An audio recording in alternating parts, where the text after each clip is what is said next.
Hey everyone, तो आज ना हम बिजली के पीछे के मैजिक को डीकोड करने वाले हैं। हम बात करेंगे करंट, सर्किट्स और वोल्टेज की, वो भी बिल्कुल आसान तरीके से। सोचा है कभी स्विच ऑन करते ही फट से लाइट ऑन? बिल्कुल मैजिक जैसा लगता है ना? बट इसके पीछे होता क्या है एग्जैक्टली? चलिए पर्दा उठाते हैं इस मिस्ट्री से। ओके, इस सब को आसान बनाने के लिए एक सिंपल सी चीज इमेजिन करते हैं। सोचो कि इलेक्ट्रिसिटी ना एक इनविजिबल रिवर है, एक अदृश्य नदी जो हमारी दीवारों के अंदर तारों में दौड़ रही है।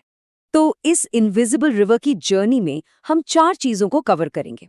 पहले ये फ्लो है क्या चीज, यानी इलेक्ट्रिक करंट। फिर इसका रास्ता, यानी इलेक्ट्रिक सर्किट। उसके बाद इसको धक्का कौन देता है, पोटेंशियल डिफरेंस। और आखिरी में इन सब को जोड़कर पूरी पिक्चर एकदम क्लियर हो जाएगी। Alright, first stop, electric current. इसको समझने का सबसे बेस्ट तरीका वही नदी वाला एग्जाम्पल। जैसे नदी में पानी बहता है, बिल्कुल वैसे ही तार के अंदर चार्ज बहता है। देखो कितना सिंपल है ये। वाटर करंट मतलब पानी का फ्लो, इलेक्ट्रिक करंट मतलब गेस व्हाट, इलेक्ट्रिक चार्ज यानी इलेक्ट्रॉन्स का फ्लो। Simple as that. थोड़ा सा टेक्निकल हो जाए तो इलेक्ट्रिक करंट, जिसे हम I से डिनोट करते हैं, बेसिकली ये बताता है कि एक पर्टिकुलर टाइम में एक जगह से कितना चार्ज यानी Q निकल गया। और मेटल वायर्स में ये चार्ज और कुछ नहीं बल्कि छोटे छोटे इलेक्ट्रॉन्स होते हैं। अब इस करंट को मेजर कैसे करते हैं? उसकी यूनिट है एम्पियर यानी A। सो 1 एम्पियर का मतलब है कि हर 1 सेकंड में 1 कूलम चार्ज फ्लो हो रहा है। और ये नाम आया है ग्रेट साइंटिस्ट अंद्रे मरी एम्पियर के नाम से। वेट, पर ये 1 कूलम चार्ज होता कितना है? ये इतना बड़ा नंबर है कि स्क्रीन पे देखो, 6 के बाद 18 जीरोज। इतने सारे इलेक्ट्रॉन्स जब एक साथ फ्लो करते हैं तब बनता है 1 coulomb. Just imagine the scale. Okay, तो चार्ज फ्लो हो रहा है ये तो समझ आ गया, पर कहाँ फ्लो हो रहा है? हवा में तो नहीं हो सकता ना, राइट? जैसे हर नदी को एक रास्ता चाहिए, करंट को भी चाहिए। और उस रास्ते को ही हम कहते हैं इलेक्ट्रिक सर्किट।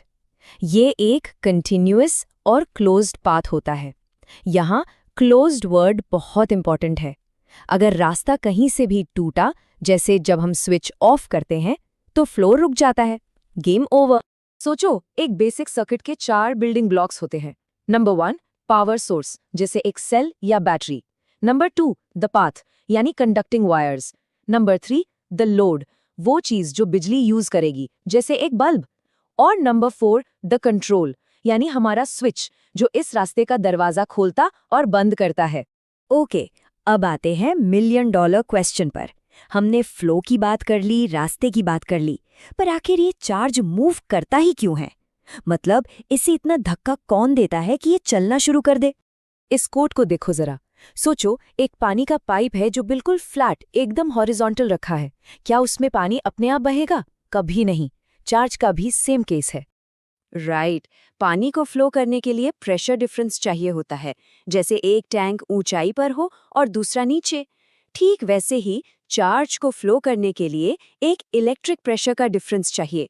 और ये प्रेशर डिफरेंस क्रिएट कौन करता है? हमारी बैटरी। और इसी इलेक्ट्रिक प्रेशर के डिफरेंस को कहते हैं पोटेंशियल डिफरेंस, या इसका ज्यादा कॉमन नाम है वोल्टेज। तो वोल्टेज बेसिकली वो पुश है, वो धक्का है जो इलेक्ट्रॉन्स को सर्किट में दौड़ने पर मजबूर करता है। और इस वोल्टेज को नापने की यूनिट है वोल्ट, रिप्रेजेंटेड बाय V। इसका नाम भी एक और साइंटिस्ट के नाम पर है, अलेजेंड्रो वोल्टा। हिस्ट्री में कितने अमेजिंग लोग थे, है ना? Okay, time to put it all together.